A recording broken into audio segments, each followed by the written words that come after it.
नमस्कार दोस्तों, मन की आवाज़ मोटिवेशनल में आपका बहुत बहुत स्वागत है। सासू माँ बोली, प्रीति बहू विनीता बिटिया की शादी में तुम्हारे मायके से क्या क्या आया, हमने भी तो दिखाओ।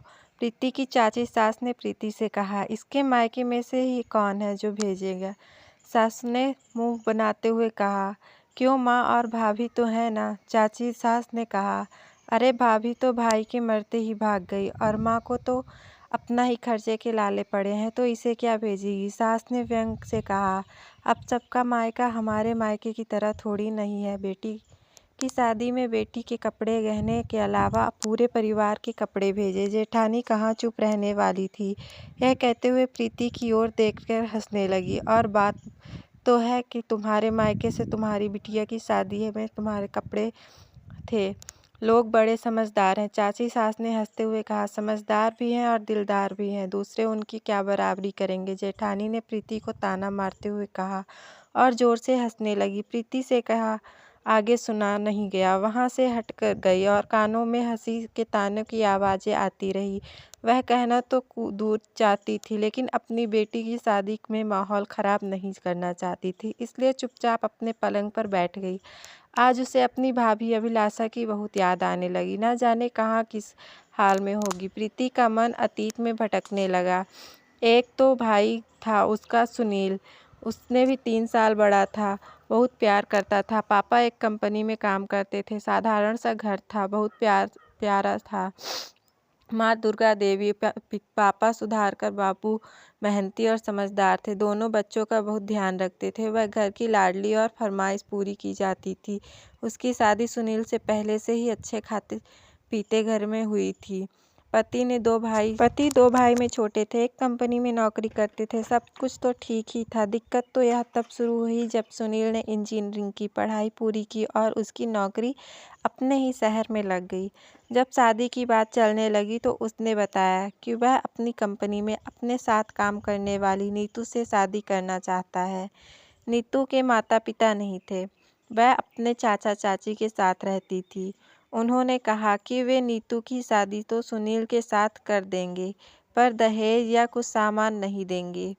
सुनील को इससे कुछ लेना देना नहीं था, वह तो बस नीतू से शादी करना चाहता था। माँ और प्रीति को मंजूर नहीं था। उन्हें सुनील की शादी से बहुत आशाएं थी। एक तो बिना तिलक दहेज लेन देन की शादी और दूसरे नीतू का साधारण रूप रंग।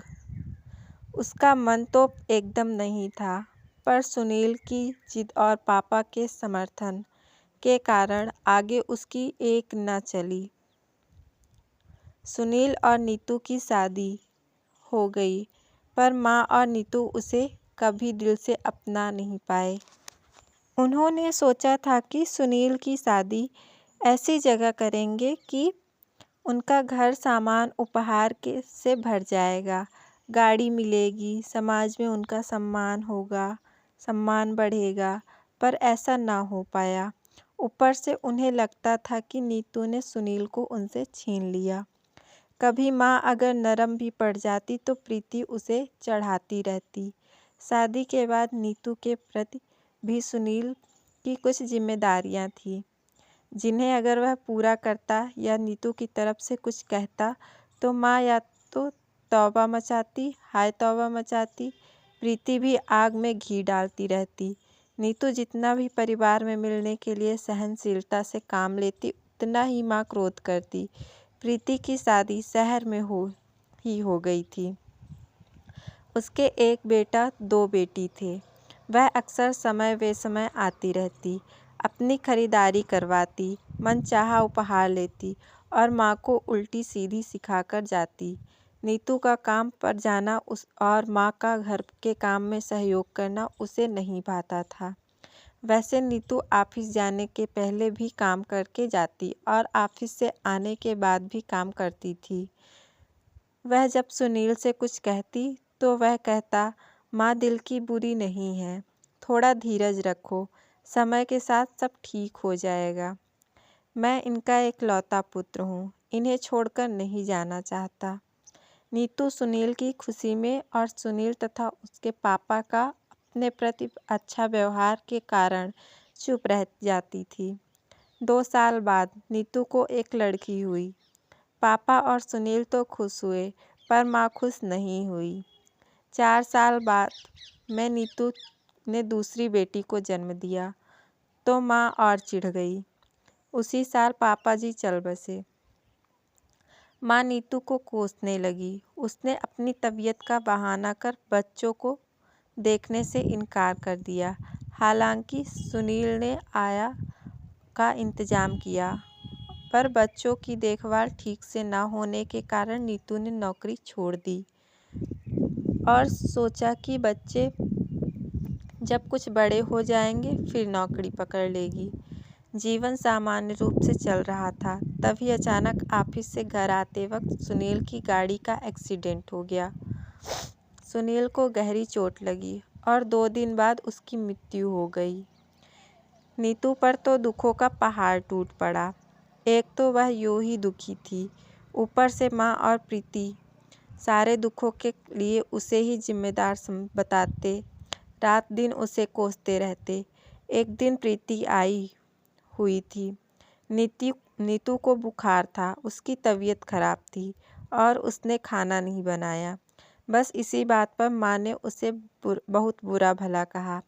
नीतू ने जब तबीयत खराब होने की बात कही तो माँ और गुस्सा हो गई। ऊपर से प्रीति भी उल्टा सीधा कहने लगी। सुनते सुनते नीतू से भी नहीं रहा गया। उसने 1-2 बातों का जवाब दे दिया। इस पर माँ ने उसे बहुत सुनाया और धक्का देते हुए घर से चले जाने को कहा। नीतू का धैर्य जवाब दे गया। चाचा चाची तो उसे घर में रखते नहीं।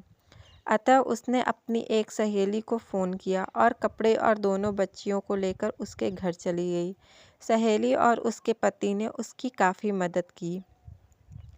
अपने ही घर के बगल में 2 कमरे का एक किराए पर घर दिला दिया। नीतू ने प्रयास करके एक कंपनी में वर्क फ्रॉम होम की नौकरी पा ली। सहेली ने एक महिला की उसके घर के कामों में मदद के लिए रखवा दिया। शुरू में उसकी कुछ आर्थिक मदद भी की।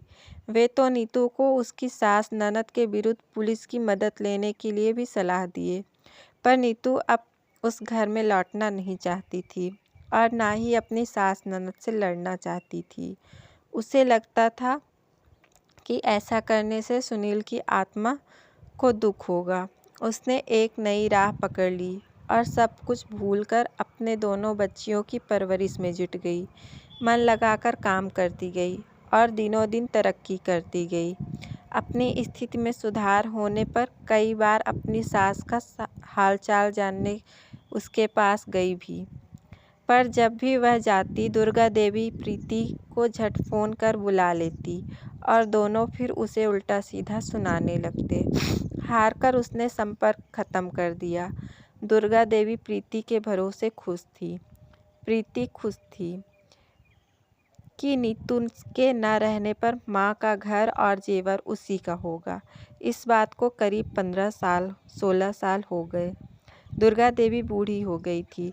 उसके सारे पैसे और गहने प्रीति ले चुकी थी। सिर्फ एक पुराना घर बचा था, जिसके एक हिस्से में किराया लगाकर दुर्गा देवी किसी तरह अपना खर्चा चला रही थी। वह घर भी माँ ने उसे देने को वादा किया था। प्रीति जानती थी कि घर भी उसका ही होगा, फिर भी उसे अपने नाम करने को कहती रहती थी। अपने घर तो ना ले गई, पर जब महीना पूरा होता तो आकर किराया लेती और माँ के खाने पीने का सामान और कुछ पैसा देकर चली जाती। दुर्गा देवी जब पछताती और नीतू को याद करती तो उसे उल्टा सीधा बोलकर समझा देती कि उसकी नीतू से नफरत अभी भी कम नहीं हुई थी। पर आज उसे नीतू की बेहद याद आ रही थी। नीतू के गुण याद आ रहे थे। नीतू तो अच्छी थी, वही उसे अपना ना बना पाई।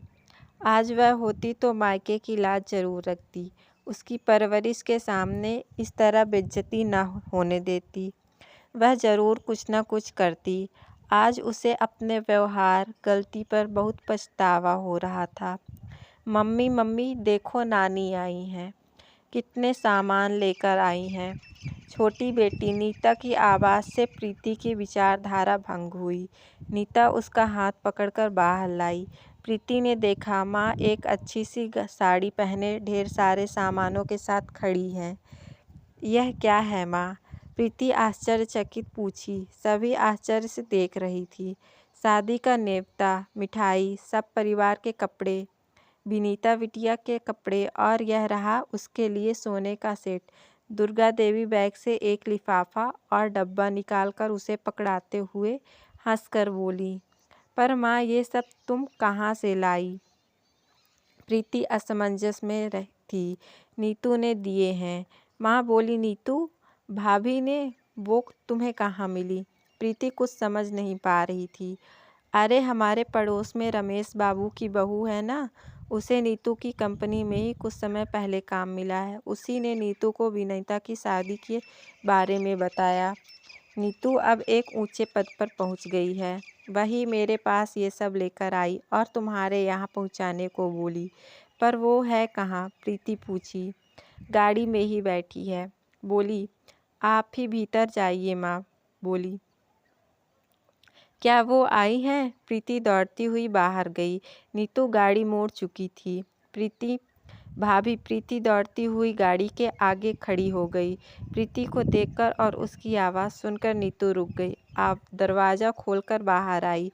भाभी, प्रीति उसका पाँव छूते हुए बोली, आप महान हैं। आप आई, आपने मेरी इज्जत रख ली। मेरी सारी गलतियों के लिए मुझे माफ़ कर दो। भीतर चलो, पाँव मत छुओ। नीतू उसे उठाते हुए बोली, तुम सुनील की छोटी बहन हो। मैंने भी तुम्हें छोटी बहन ही समझा है। मैंने सुनील को दिल से अपना माना है, तो उसके फर्ज भी तो मेरे हुए। सुनील भी रहते तो यही करते। बस इसीलिए मैंने यह सब किया। नीतू ने कहा, मेरी प्यारी भाभी। प्रीति रोते हुए नीतू के गले लग गई। कहानी पसंद आए तो वीडियो को लाइक, शेयर और सब्सक्राइब जरूर करें। पूरा वीडियो देखने के लिए धन्यवाद।